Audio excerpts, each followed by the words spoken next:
Développement des oreillettes et du retour veineux. À la 22e journée de développement de l'embryon, le tube cardiaque forme des constrictions et des élargissements qu'on appelle des voussures. Les voussures sont les structures très primitives du cœur à venir. La croissance inégale du tube cardiaque l'amène à se replier sur lui-même dans un sens bien précis vers la 23e journée. L'oreillette primitive et les raccords veineux passent derrière le ventricule primitif et le bulbe artériel. Au milieu de la 4e semaine, une cloison se forme dans le canal auriculo-ventriculaire pour le séparer en deux parties, soit la droite et la gauche. Le cloisonnement de l'oreillette primitive par le septum auriculaire s'effectue en deux parties. D'abord, un premier septum, appelé primum, est composé d'une mince membrane qui s'avance au centre de l'oreillette primitive en forme de croissant. L'ouverture laissée par ce croissant se nomme l'ostium primum. Ensuite, cet espace se ferme au même moment où une autre ouverture se crée, cette fois-ci au centre du septum primum.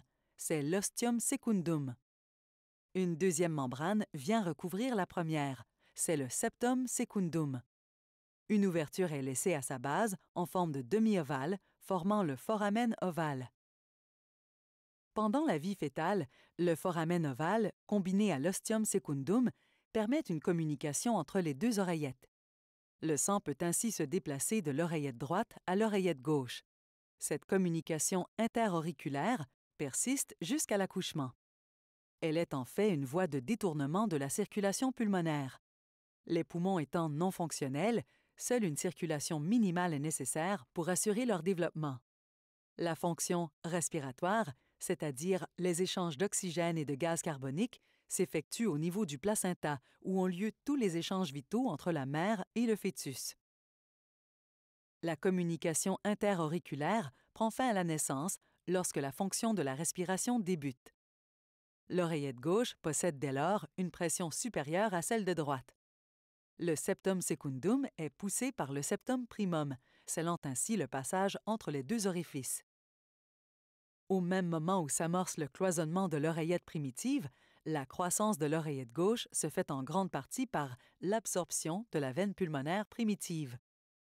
Cette portion de l'oreillette a une texture lisse, contrairement aux vestiges de l'oreillette primitive, qui est rude et plissée.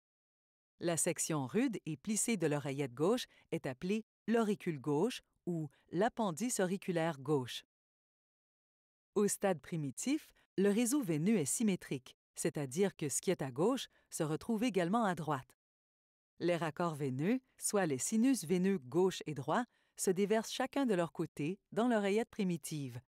Le sinus veineux gauche se déplace et s'associe à celui de droite pour ne former qu'une seule ouverture, qui sera le point d'entrée de la veine cave inférieure. Cette association du sinus veineux gauche à celui de droite et l'incorporation de ce dernier à l'oreillette droite sont responsables de la partie intérieure lisse de l'oreillette droite. Une petite partie rugueuse et plissée persiste et forme l'auricule droite ou l'appendice auriculaire droite. Allez sur icardio.ca pour découvrir une multitude d'informations au sujet de la santé cardiaque.